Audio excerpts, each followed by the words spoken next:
هێرشی تورکیا هەمیشە چاوەڕوان کراو بووە لەسەر کوردستان نەگەر لە ینی مەترسیەکی زۆر گەورەی هەمیشە نەگەر بۆ ڕۆژاوا کوردستان و سووریا بەسەر بەڵکو بۆ سەر کوردستانی باشووریش قەنەعاتم وایە ئەگەر لەوێ ئەو دەستکەوتانەی بەدەست بێنە کە خۆی تەمۆحیلەتی تەنانەت باشووری کوردستانیش ئەکەوێتە مەترسیەوانە چونکە ئەو هەموو کەرەسە سەربازەی کە هێناوێتی بۆ باشووری کوردستان بە ناوی شەڕی پەکەکەەوە لە ڕاستیە استراتیژێتێکی دوورخایەنتری هەیە ئەوش بۆ داگیرکردنی هەرێمی کوردستان چونکە بۆشایەکی گەورە دروست بووە کە هینەوە بکات چونکە مێژووی تورک سیر بکە هەمیشە لە ناو دەوڵەتانە گەورەترین دژمنکاری کە بەرامبەر گەلی کوردکرابێت تورکیا بووە ینی تەنانەت دەگەر کاتی خۆی بەعسیش ویستی بێتی لەگەڵ کووردا ڕێ بکەوێت تورکیا تێکیاوە لە زەمەنی کۆنا گەورەترین هێرشار ئەوان کردویانە لە شەڕی عێراق و ئێرانە ئەو کاتێک کە سوپای حیزبی بەعز لەگەڵ ئێرانە لە شەڕا بوو لە کوردستانە بۆشایی دروست بوو لاواز بوو ڕێکەوتنی لەگەڵ تورکیا کرد بە 10 کیلۆمەتر بێتە ناو خاکی کوردستانی عێراقەوانێ و بۆ شەڕی بزوتنەوە ڕزگاری خوازی کوردی ینی تورکیا لە هەموو شوێنێک ئەو تمۆحی هەبووە لەبەرەوە ئەو هەڕەشانەی کە هەبووە دەیان ساڵ لەمەوە پێش من لە ڕۆژنامەگەری و میدیای ترخەنوومەتەوە بینیمە کە ئەم تمۆحی هەبووە ئێستا چاوەڕێی بۆشایی کردووە کە هەیە لەشکر کێشیەکە ئەنی خەلیفە ئەردۆگان تموحی گەورەکردنی دەوڵەتی هەیە و خەو بە دەوڵەتی عوسمانیەوە بینێکە خۆی ببێتە خەلیفەی ئەو بۆشایانە لەسەر ئاسی سیاسی و لەسەر ئاسی نێودەوڵەتی دروست بووە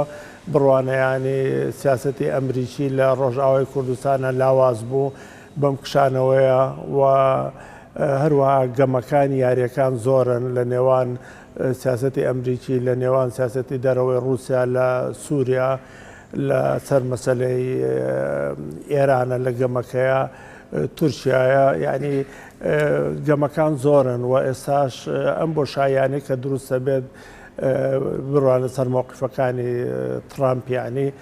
دەوڵەتی تورک قۆزێتەوە بۆ خۆی ینی مەسلەی ئەفرینی داگیر کرد گڵۆپی سەوزی لەلایەن رووسیاوە هەبوو ئەمریکاوتی ناوچێ نفوزی ئێمەنیە ئەوە بوو داگیر کرا ینی ئەم بۆشاییانە کا قۆزێتەوە لەسەر ئاسی ناوچە و نێودەوڵەتی بۆ بەرژەوەندی خۆیەتی کەین بە لەبەرەوە بێ یعنی سنووری بۆدا بنێ ئێستا کۆنگرێسی ئەمریکی بیرڕاو بۆچوونی جیاوازە لەگەڵ ترامپە ئەو فشارە سیاسیانەی کە هەیە ینی لەلایەن دەوڵەتانی جیاوازەوانە فشارەکان ڕاستە هەیە لەسەر تورکیا توانم بڵێم لەسەر ئاستی سیاسی کورد بەهۆی شۆڕشی ڕۆژاواوە بۆ یەکەم جارە کە دەنگی کورد لە جیهانە ئەمەندە بڵند بکاو ئەمەندە ینی پشتگیری سیاسی لە ڕووی سیاسیەوە توان بڵێم سەرکەوتوو بووە ئێستا چەندین دەوڵەتان وەکو خۆت ئاماژەت پێبەدا لە ئەوروپا بەتایبەت فەڕەنسا ئەڵمانیا هیچی ئەمانە ڕەزامەند نین بۆ مۆزوعانەوە فەڕەنسا و ئەڵمانیا و هەندێک دەوڵەتی تر بوون کە داوای کۆبوونەوەی مەجلیسی ئەمنیان کرد لە نیویۆرک جگەلەوە پێشنیازی تر هەیە بۆ مەسەلەی دروستکردنی ناوچەی ئارام ینی بەڵام ئایا مەسەلەکان کردداری یان نا ئەوە شتێکی ترە بەڵام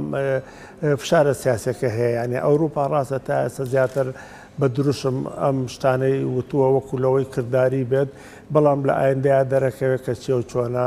لە مەسەلەکەیە دوایە وەکوتمان کۆنگرێس بیرڕای جیاوازە لەگەڵ ترامپا خۆ ترامپ بە تەنیا مشتێک نییە هەرچەناوی کە ترامپ کردی سیستەمی سەرۆکایەتی ویلایەتە یەکگرتووەکانی ئەمریکای بەڕاستی قسە ژێر پرسیارەوە ئێستا پرۆژە هەیە کە دروست کراوە بۆ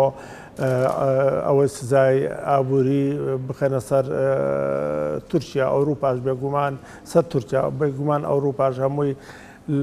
یەکدەنگ نییە بەڵام دەوڵەتی تایەوەکو ئەڵمانیا و فەڕەنسا کە پێشنیازی باشیانەیە لەسەر مەسەلەی ڕۆژئاوای کوردستان چونکە لەگەڵ تورکیاش هەم ناتەبان هەم مۆزوعێکی شێوش مەسەلەی ئەوە بوو کە بە پلەی یەکەم داعش لەسەر دەستی شەڕوانانی ڕۆژاوا کۆتایی هات ناوەندی بڕیار لە لای بەشار ئەسەد نییە لە سووریا بەڵکو لە لای ڕووسایە ڕووسیا هەموو شتێکە لە سەرەتاوەگەر ڕووسیا نەبووایە بەشار ئەسەد دەمێ بۆ ڕووخابوو لەسەر دەستی ئیسلامیستەکان ئەگەرەوە نەبووایە تورکیا هێزێکی گەورەتری ئێستا بەشێکی زۆری بە ڕێگەی مرتەزەقەکانی خۆیەوە لە سووریا جێپێ خۆیان نەکردەوە کاتێکی سیاسی بەدەستەوە بوو بۆ سەر مێزی گفتوگۆ. یعنی ئەوەی کە هەیە رووسایە، چونکە رووسیا ئێستا سووریا بە ناوچە نفوزی خۆیزانێت و تەنانەت ئەمریکیەکانی سەرکەوتو نەبوونتیایە، بەڵام رووسیا سەرکەوتوو بووە لەبەرەوە ناوەندی بڕیار لەلای ڕووسەکانە و ڕووسەکانیش لەوێ بەرژەوەندێکی زۆریانەیە کە ئینسان نەتوانێت ینی بە ژمارە ئاماژەیان پێباکە و بەرژەوەندیانە لە ڕاستیاچین لە مەسلەی نەوت و وزەیە، لە مەسلەی بنکەی سەربازیە، لە مەسلەی بنکەی سەربازی دەریاییە لە دەریای سپیناوە ڕاستە و سنووری بە لبنان و ئیسرائیلەوانەیە. ینی ئەتوانین بڵێ سووریا بۆ بە ناوچەیەکی نفوزی ڕووسی هەر لەبەرەوەش بڕیاریش لەلای ڕووسایە و ڕووسیا لە گەمەکانە بەردەوام بەشدار بووە. جا ئێستا لەو گەمە سیاسیانەیە چۆن مامەڵە لەگەڵ کوردەکە و چۆن مامەڵە لەگەڵ تورکیا ئاکات و چۆن مامەڵە لەگەڵ و بارودۆخە کا شتێکە کە ناتوانین بە تەواوی بزانین. سەوابتێک هەیە لە استراتیژیەتەکانە، بەڵام یاری و گەمەکان چۆنە و سیناریۆکان چۆنە ڕۆژانە ئێستا گۆڕێن. پێشبینیەکان زۆر قورسە لەبەرەوە سیناریۆکان زۆرە، ینی شتێک نییە کە ئینسان بڵێ ئەمڕۆ ڕووە سبێنێ ڕووە، چونکە ئەمە سیاسەتی نێودەوڵەتی لە گەمەکەیە هەیە و بارودۆخی ڕۆژهەڵاتی ناوەڕاست لە مۆزوعا هەیە، چونکە ناوچەکە ناوچەیەکی زۆر ئاڵۆزە، ناوچەیەکە کە پێڵێن بەرمیلی بارود هەمیشە لە تەقانەوەیەوەها ڕۆژئاڵاتی ناوەڕاستی سنووری وایە وەکو زنجیرەیەک وایە، هەموو ئەڵلقەیەکی بەسراو بەیەکەوە، هەموو گۆڕانکاریەک لە شوێنەکە کاریگەری خەیە لەسەر شوێنەکانی کە ئێستا قەیرانی ئێران هەیە، هی یەمەن هەیە، لە مەسەلەی سعودیە هەیە، ترسی ئێران هەیە، سعودیە بەرامبەر بە مەسەلەی سووریایە، مەسەلەی و ئاڵۆزی گەورانەیە کە لە عێراقا هەیە و هەروە مەسەلەی لبنان و حیزبوڵڵا و حەماس و ئەوانە، یعنی ناوچەیەکە کە بەڕاستی لە کێشە و قەیرانی زۆرایە. لەبەرەوە هەم مەسەلەکە لە ڕۆژهەڵاتی ناو سیاسەتی نێودەوڵەتیە، چونکە هەموو جلهێزێک لە دنیاە کە بێوێت لە ئاسی بازرگانی و لە ئاسی وزیا سەرکەوتوو بێ بە قەجێکی لە ڕۆژهەڵاتی ناوەڕاست بێ. لەبەرەوە سیناریۆکان تۆزێ قورسە، ینی درێژکردنەوەی بۆری نەوت و غاز و ڕاکێشانی لە شوێنێ بۆ شوێنێکی کە ئەمە مەسئلە سیاسەکانی گۆڕن، مەسئلە عسکەریەکانی گۆڕن، ئەنجامەکان دەرنەکەوێت قورسە مرۆڤ قسەی لە سەرکات، چونکە ئەو جۆرە دانیشتانە هەم هەندێشتی تایە بۆ ڕایگشتی و بۆ سەحافە و هەندێشتیشی نهێنی و ژێربەژێرە کە تێنیا خۆیان نەزانن. ئەوە سیاسەتەی ئەوانە هەمووی وا بووە. تا ئێستا چەندین دانیشتن و کۆبوونەوە لە بینی ئەو سەرکردانە هەبووە، وەکوتمان جاری وایە بە یەک جار ناگەنە نەتیجە بە دووەم بە پێ گۆڕانەکان یەکترە بینن، بەڵام لە سیاسەتی ئەوانە وایە من ئەوە بۆ تۆکەم تۆ بۆ من، کە دوور نییە تورکیا مەسەلەی ئیدلیب تەسلیم کات و بکشێتەوە لەوێ بەرامبەر هەندێک دەستکەوتی لە ڕۆژاوای کوردستان، چونکە تورکیا تمۆحی لە ناوچە نەوتیەکانیش هەیە و هەم تمۆحی لە ناوچەیەکی استراتیژی گەورە هەیە لە ڕۆژاوا لە سەر و ڕۆژهەڵاتی فورات، لە مەسەلەی گۆڕینی دمۆگرافیایە، لە مەسەلەی هێنانی ئەو پەناهەندانێکە هەیە لە دروستکردنی ئەوەی ببێتە پشتێنێکی ئەمنی عەرەبی ئیسلامی ئیخوانی کە بە ناوی ئەوەی کە ئەمە هەڕەشەیە بۆ سەر ئاسایشی نیشتیمانی تورکیا.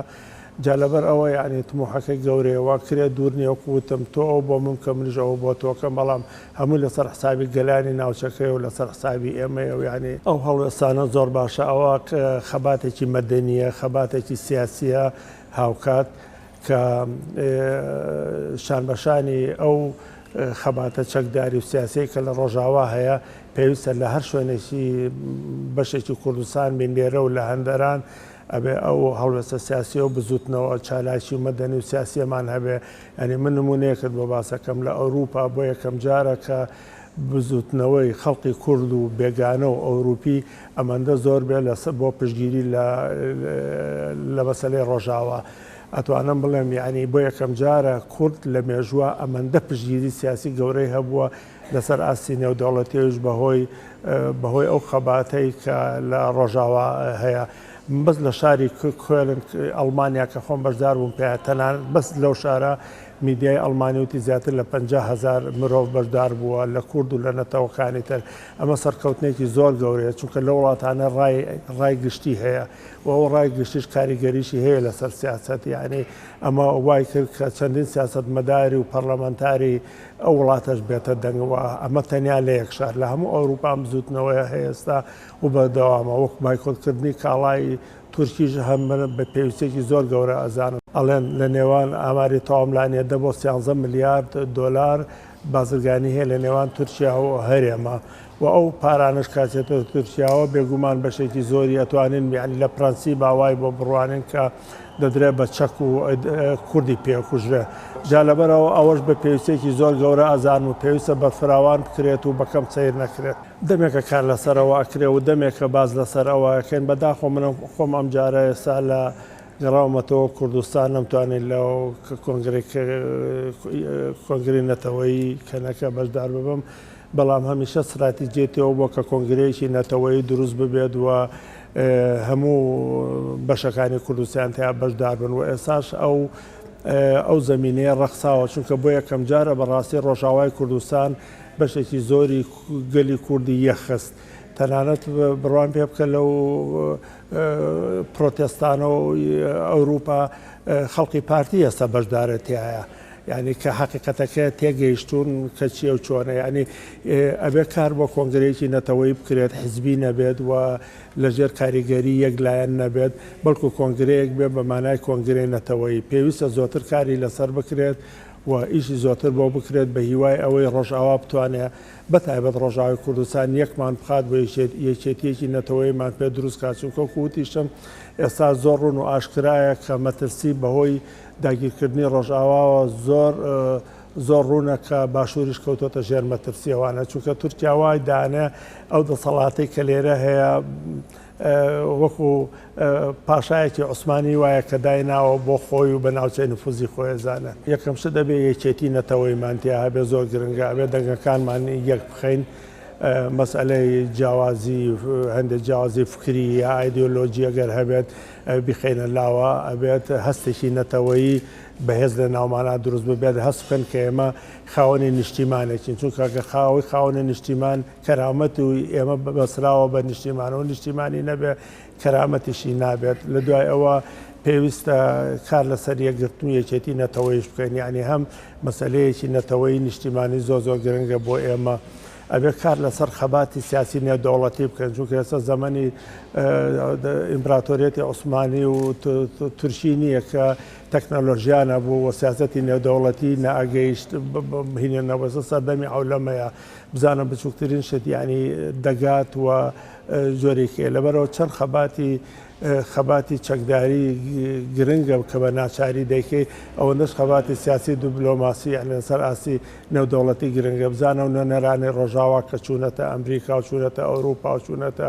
پەرلەمانی ئەوروپا لە بروکسل و سەرکەوتنی زۆریان بەدەستێناوە لەبەرەوە ئەو خەباتر گرنگە بێمە ئەو یەکێتی نەتەوەیمان تیابێ خۆشەویستیمان بۆ هەبێ لە هەر شوێنێک کورد بچەوسێرێتەوە قەتڵ و عام کرێت بەی خۆمانی بزانین چونکە ئێمە دەوڵەت نین ئێمە لە ڕاستیە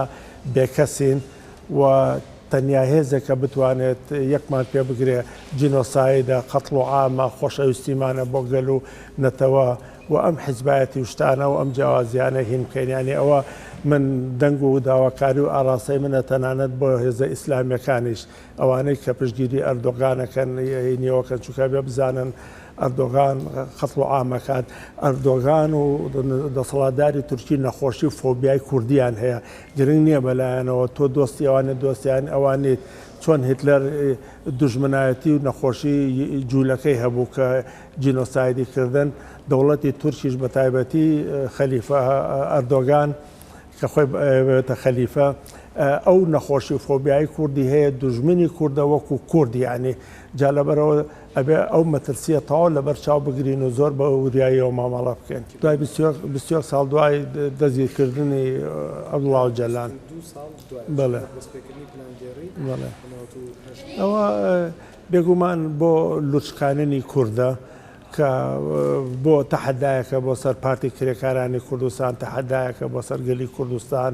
کە ئێمە لەم ڕۆژەیە و لەو کاتەیە ئێمە ئەم هێرشانەکەین ئەوە یعنی عەقڵیەتێکی دواکەوتووی جاهیلی ئیستیبزازی دەوڵەتی تورکە و هیچی تر نییە. درێژەی هەیە و بەردەوام میژابێ هەتا بە تایبەت دەوڵەتی تورک لەسەر دەسەڵات بێ بۆ ئەقلیەوە مامەڵە بکار نەکرد دژی کوردەوە هەر بەردەوامیژە بێ و تموحی زۆر زیاتریش هەیە ینی لە دوایە تموحی مووسڵی هەیە تموحی کەرکووکی هەیە تموحی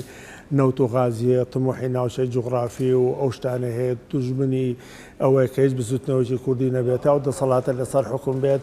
ئەم مەترسیەشەیە هەر ئەو مەترسیار نەک لەسەر کوردە بە تەنیا بەڵکو لەسەر ئۆپۆزیسیۆنی تورکیا لەسەر هەموو نێارەکە ئەوانن کە ئەردۆغان و ئەکەپە بە نێاری خۆیان دەیبینن یعنی ئەو سیاسەتێکە کە بەردەوامیە بێ دەبێەوە بزانین ئەوە نییە مەسەلەکە ئەو پرۆپاگەندە ژەهراوەیە کە ئێمە دژی کورد بە تێرۆریستە زانێ و ئێمە شەڕی تێرۆریستەکەن تێرۆریست ئەوانن کە ئەو پشتی گرتن تێرۆریست تیرۆری دەوڵەتە کە بەرامبەر نەتەوەیەکی بێدەوڵەت ئەنجامیە بەرامبەر بە ژن و مناڵ ئەنجامیە لە بەکارهێنانی چەکی دەقەکراوی نێودەوڵەتی بەکاری هێنا ینی ئەم شتانە کۆن بۆ بەڕاستی بەڵام ئەوە ئیسێلاجێکی مەحەلیە بۆ ئەوانەی کە کەسەر بەخۆیان ینی دەبێت ڕۆژگارێک بێت وەکو سەدام حوسێن ئەمانە لە ناو قەفەسی دادگا بن و دادگایی دەوڵەتی دادگایی بکرێن چ لە تورکیا بێتیا دادگایی نێودەوڵەتی بکرێن ئەمانە چونکە مجرمی حربن لە ڕاستیە.